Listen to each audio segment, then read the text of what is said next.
A partir de este momento, usted será testigo de un interesante debate sobre un tema político de interés general. Cara a cara está en el aire.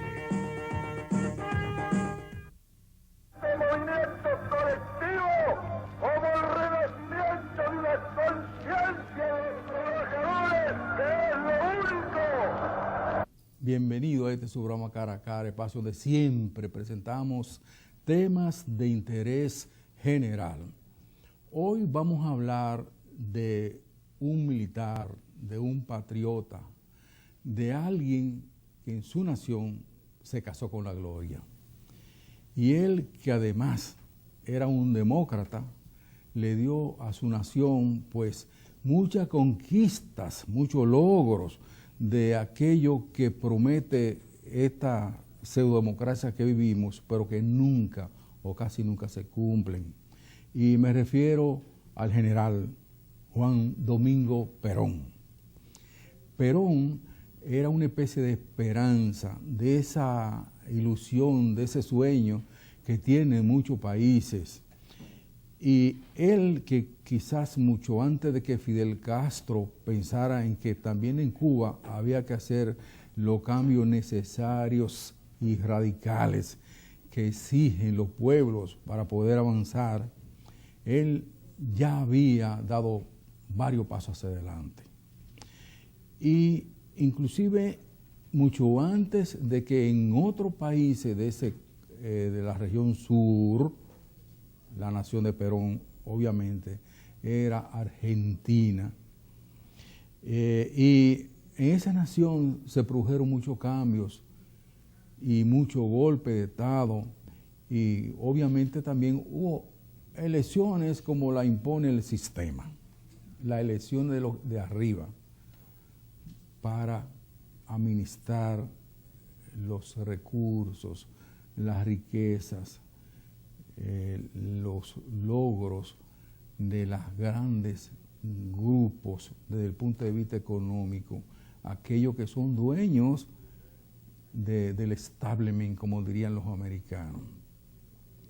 Un amigo me contó en una ocasión que a quién cuida el ejército, si al de abajo o aquel que lo tiene todo, o para qué está la policía, si para proteger a los desprotegidos o para cuidar a los grandes ricachos, a los grandes potentados, a los dueños de la riqueza y las fincas. La respuesta la tienen ustedes. Pues bien, Perón hizo grandes cambios, entre otros algo que todavía hoy en día en muchísimos países prácticamente es impensable, que le dio la tierra a quienes la cultivaban. Ya un poco más atrás, en la revolución bolchevique del 1917, Vladimir Ilich, mejor conocido como Lenin, lo había hecho. Y en esta parte del mundo más reciente, Fidel Castro y su pelotón de ilusos así también lo hicieron. Y otra más conquista. Es más, Fidel comenzó la gran reforma agraria cubana con el reparto, con la donación, con la entrega de la tierra de su propia familia, cosa que nadie ha hecho en ningún otro país. Obviamente porque los que han hecho esos grandes cambios vienen de clase media hacia abajo y no tienen finca, no tienen bienes, no tienen riqueza de la que renunciar. Y ahí se eleva el comandante Castro. Pues Juan Domingo Perón tuvo aspiraciones como militar y logró ir ascendiendo poco a poco, y también como militar tuvo aspiraciones de tipo político y fue escalando baldón tras baldón hasta llegar en la estatura de general del ejército argentino. Y él participó en política y también fue poco a poco escalando hasta que logró primero desarrollar un partido. Fue un partido que, como todas las organizaciones, van desde los pequeños hacia los grandes. Y ese partido se desarrolló de tal manera que tenía detrás de sí a incontenible cantidad de argentinos, legiones de hombres y mujeres que creían en su propuesta. Y él logró ascender, sufrió arrestos, sufrió golpe de Estado, sufrió extrañamiento, pero ganó muchas elecciones. Y él, Perón, que era un antiimperialista en aquellos tiempos que casi no se hablaba del imperio del norte. Perón, además, logró una gran suerte cuando logra aliarse sentimentalmente a Eva Perón, que fue su esposa, fue la gran luchadora de él a favor de lo que ella denominaba los decamisados, o sea, los pobres, los que no tenían nada. Y Evita Perón, a diferencia de otra grande dirigente de no solamente la Argentina, sino de otros países, incluyendo hizo muchas cosas por los de abajo, por los pobres. Y ella y Perón entonces conformaron un gran dúo que proyectó a Argentina a un increíble desarrollo, a un avance en todo el sentido de la palabra, en el aspecto de la seguridad social, la salud, el empleo, la educación y cuantas cosas que los pueblos quieren y que muchos todavía ni siquiera la ven de lejos. Y ella, que murió muy joven, apenas tenía 39 años de edad, ella logró hacer mucho por Argentina, su nación. Perón, inclusive, fue derrotado y extrañado y llegó al extremo de venir hacia acá y ser protegido por Trujillo. Porque en esos años que la situación se produjo muy fuerte en Argentina, donde al propio Perón se le acusaba de aceptar el asilo de muchos alemanes que sirvieron a Hitler en la gran Alemania y que vinieron a esta parte del mundo. Eso creó conflicto y todo eso. Pues Perón llegó a este país, estuvo un tiempo aquí y después se fue hacia España, donde falleció por allá. De él se dirán muchas cosas buenas, y como cualquier mortal tiene otras tantas cosas que no son buenas, pero cuando se coloque a Juan Domingo Perón como a otros grandes líderes militares y demócratas, como el caso de Hugo Rafael Chávez Frías, como el caso, por ejemplo, de Francisco Alberto Caamaño Deñó, entonces la historia, como dice Fidel, la historia lo juzgará.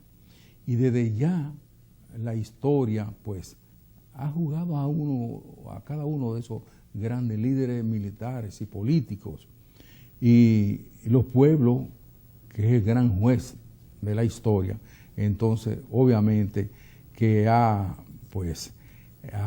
aquilatado, lo ha respaldado y lo ha, pues, descargado de cuanta cosa non santa pueden echársele a cada uno de esos líderes. Nosotros en el curso de este programa vamos a pasar un trabajo sobre la vida, la acción de ser, el hombre, el ser humano, el militar, el político, que fue Juan Domingo Perón. Es un siglo de miseria. Súmate a las voces que reclaman el 4% del Producto Interno Bruto para la educación como lo establece la ley. El progreso de un país descansa en su educación y corresponde al Estado hacer la justa inversión. Un mensaje de la Asociación Dominicana de Profesores, ADP. asesinato de periodistas le arrebata a usted el derecho a la información. La indiferencia es cómplice de la impunidad. Para que la impunidad no vuelva a ser noticia, participe de una campaña internacional. Entre a impunidad.com. No más impunidad. Sociedad Interamericana de Prensa.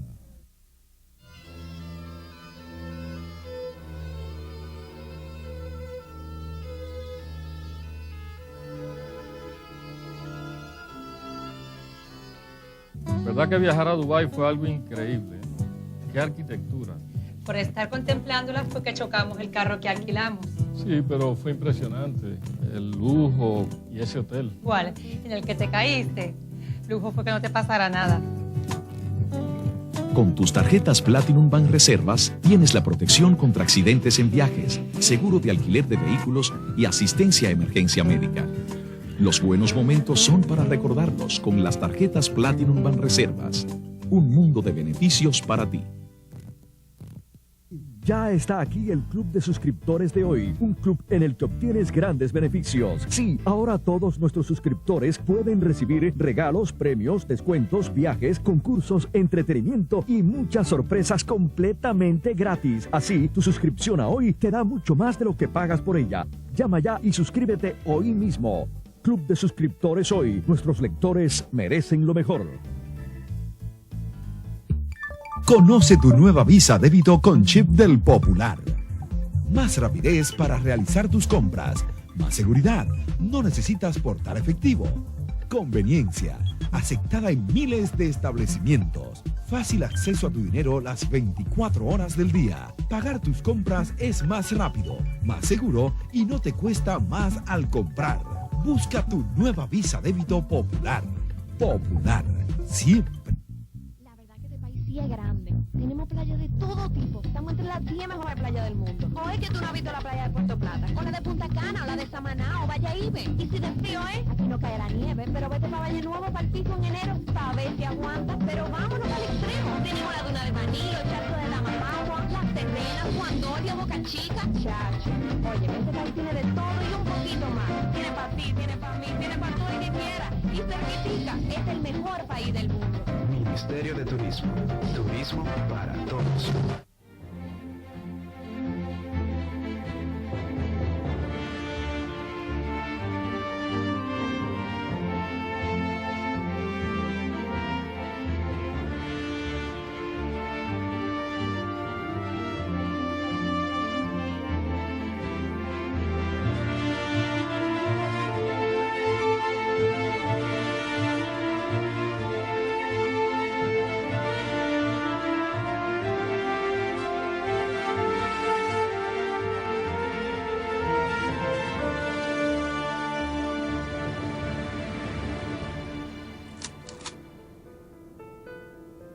A solo 13 días de las elecciones presidenciales de 1946, Spryl Braden, embajador de los Estados Unidos en Argentina, da a conocer a la prensa un informe de 131 páginas, conocido como el Libro Azul, destinado a desprestigiar públicamente al coronel Juan Domingo Perón y al gobierno militar. El Libro Azul acusa a camaradas cercanos a Perón de realizar tareas de espionaje para el Tercer Reich y también indica al mismo coronel Perón como representante del partido nazi en Argentina. Al día siguiente, en un acto multitudinario en la Plaza de la República, se lanza la fórmula presidencial Juan Domingo Perón, Hortensio Quijano. En su discurso, Perón responde a las acusaciones de Braden. A partir de ese día, las calles de todo el país comienzan a llenarse de carteles e inscripciones con el mismo texto. Sin querer, Spryl Braden le termina regalando a Perón su mejor eslogan de campaña: Braden o Perón.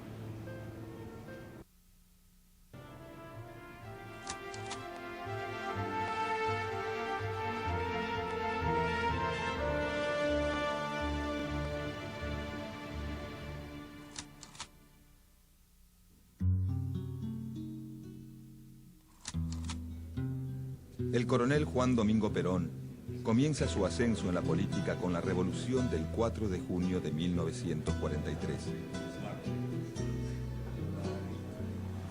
Un golpe militar que derroca al entonces presidente conservador Ramón Castillo instala en el poder al general Pedro Pablo Ramírez, quien luego es reemplazado por el general Edelmiro Farrell. Al poco tiempo, el coronel Perón es designado al frente de la Secretaría de Trabajo y Previsión. Desde ese cargo, comienza a impulsar fuertes medidas de carácter social, como el Estatuto del Peón, los convenios colectivos de trabajo y la inclusión de más de 2 millones de trabajadores al régimen jubilatorio. Gracias al efecto positivo de estas medidas, el coronel Perón empieza a ganar peso político propio. En el año 1944, suma 2 cargos más: ministro de Guerra y vicepresidente. Rápidamente la oposición comienza a ver a Perón como el hombre fuerte del gobierno militar y dirige todos sus dardos hacia él.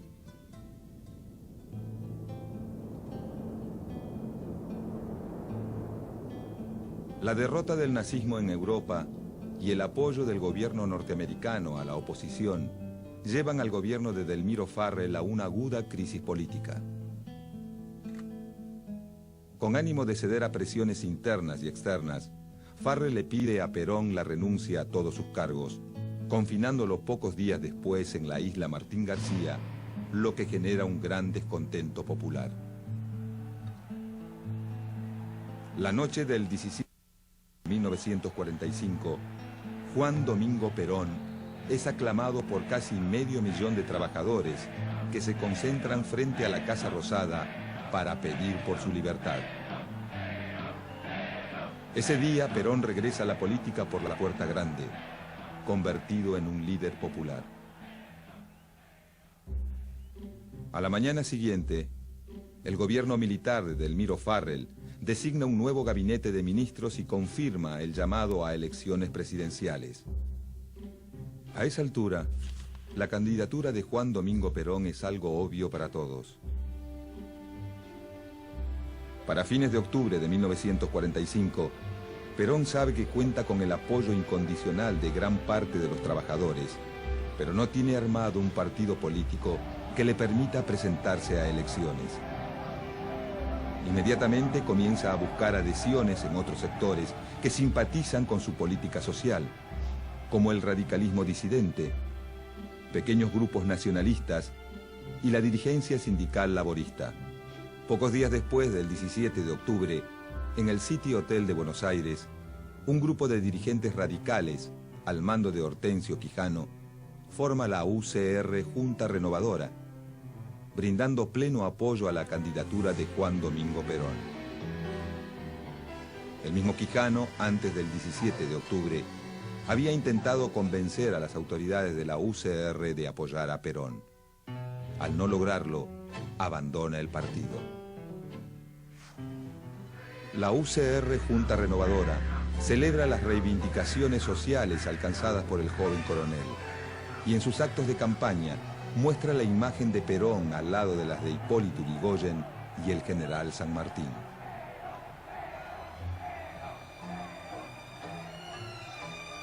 El 24 de octubre, en un atelier del barrio de Retiro, un grupo compuesto por dirigentes de los sindicatos de la carne, el vidrio, los cerveceros y parte de los ferroviarios, funda el Partido Laborista, que busca ser una versión argentina del laborismo inglés, un partido que defienda los intereses de los trabajadores. Su objetivo principal es impulsar una política nacional que promueva la independencia económica, ya que para ese entonces las principales actividades económicas del país están en manos de extranjeros.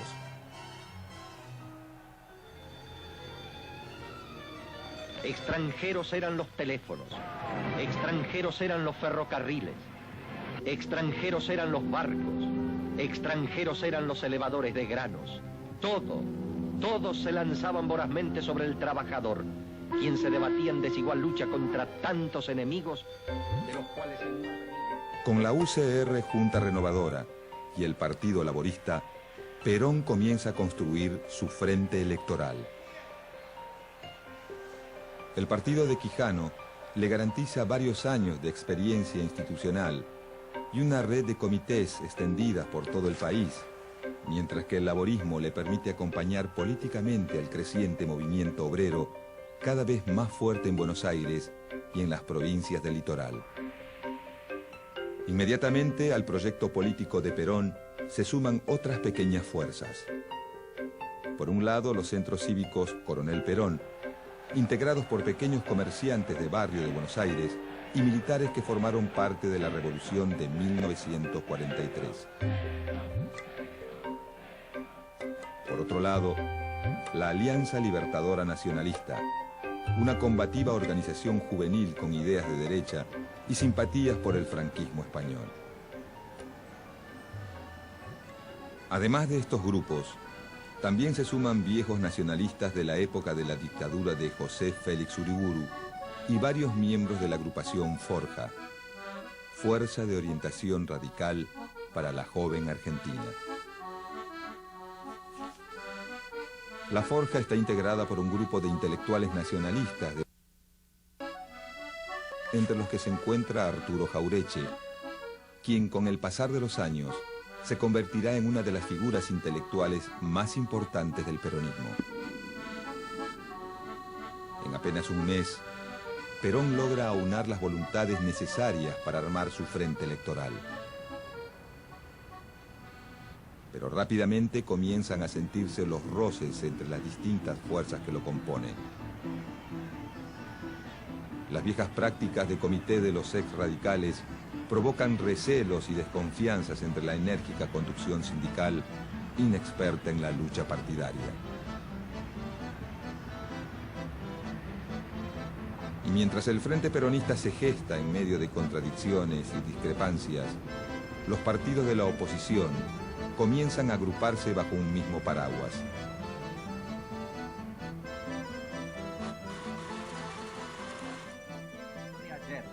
Contra la tiranía, por la libertad, por la democracia y por la verdad del sufragio universal.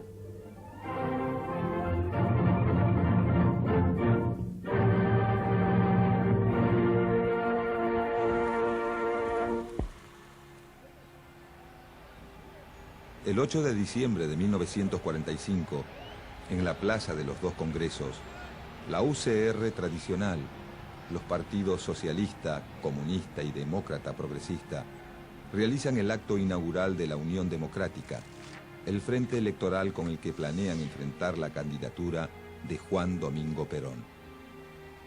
El lema era "Por la libertad contra el nazismo". Un gran retrato del presidente conservador Roque Sáenz Peña, mentor de la reforma electoral de 1912, presidía el acto en el que hablaron representantes de todos los partidos. José Tamborini fue el orador encargado de cerrar la jornada. Debemos salir por el esfuerzo solidario de todos. Las instituciones armadas han comprometido su honor en lograr la restauración institucional. Si el ejército advirtiera con cuánta ansiedad el pueblo argentino espera que la tarea sea cumplida para tributarle su aplauso, comprendería que el destino le ha deparado la más alta misión que pudiera realizar en tiempos de paz con la grandeza moral de la República. Al finalizar el acto se produjeron enfrentamientos entre los asistentes y algunos seguidores de Perón. La balacera dejó como saldo 4 muertos y decenas de heridos. Con esta manifestación, el Frente Antiperonista había afianzado su fuerza.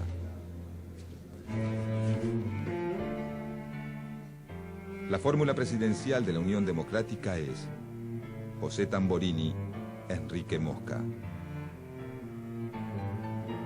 Inmediatamente esta nueva alianza recibe el ferviente apoyo de una figura de peso, el ex embajador y ahora secretario de Estado norteamericano, Sprill Braden. Al gran calor del verano del 46 se suma el calor de la contienda política que, a pura violencia, gana las calles. Enfrentamientos a los puños y a los tiros muestran una sociedad dividida en dos grupos muy claros. Por un lado, los que, amparados bajo el rótulo de democráticos, buscan imponer una democracia liberal y acabar de una vez con un régimen al que acusan de nazi-fascista. Por otro lado, las multitudes que, siguiendo la influencia del coronel Perón, demandan una salida nacional y soberana que las tenga como protagonistas. Mientras tanto, en los medios de comunicación, la campaña se sigue calentando.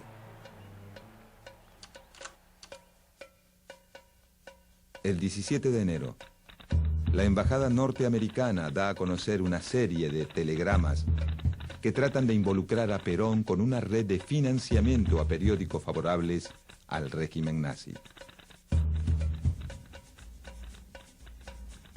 Perón, argumentando que todo es un operativo de prensa de la embajada norteamericana, minimiza las acusaciones de Braden.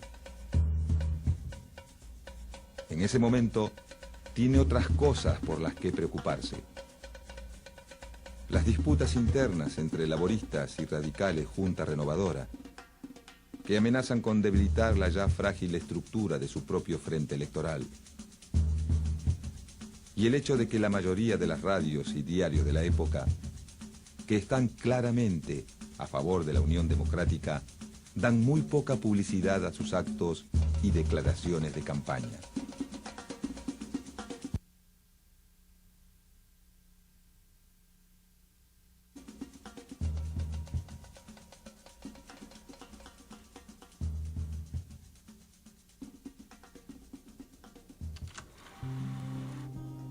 El 11 de febrero, a solo 13 días de las elecciones, el Departamento de Estado norteamericano da a conocer un informe de 131 páginas, conocido como el Libro Azul.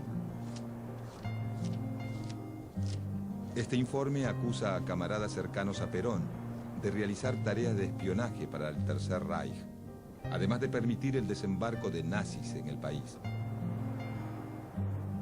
Entre otras cosas, el Libro Azul indica a Perón como representante del partido nazi en Argentina.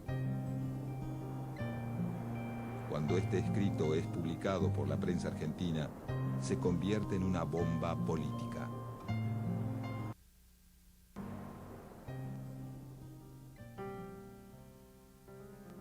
Por esos días, en un acto multitudinario en la Plaza de la República, se lanza la fórmula Juan Domingo Perón, Hortensio Quijano. Acto seguido, en el acto de presentación de su fórmula presidencial, Perón acusa a sus opositores de creer en una democracia ficcional y denuncia a Braden como instigador y verdadero jefe de la Unión Democrática. Lanza después un eslogan de campaña que divide políticamente al país en dos: Braden o Perón. Para Perón, la división es muy clara. Votar por él es votar por la dignidad de los trabajadores, el progreso y la soberanía nacional.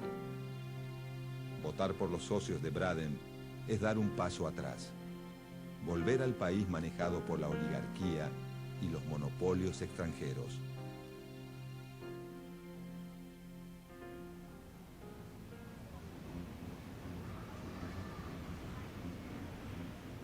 El 24 de febrero de 1946, multitudes de trabajadores concurren a las urnas a decidir su destino en una elección crucial para todos los sectores de la sociedad argentina.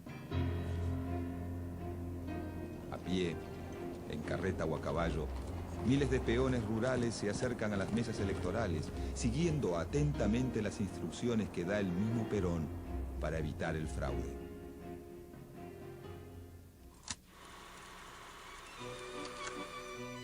Luego de un mes y medio de escrutinio, el 8 de abril de 1946, se anuncia el triunfo de la fórmula Perón-Quijano, con un 55% de los votos contra un 45% de la Unión Democrática. El 4 de junio de 1946, Perón jura como presidente. Aunque muchos en ese momento se nieguen a aceptarlo, se inicia así una nueva etapa en la historia.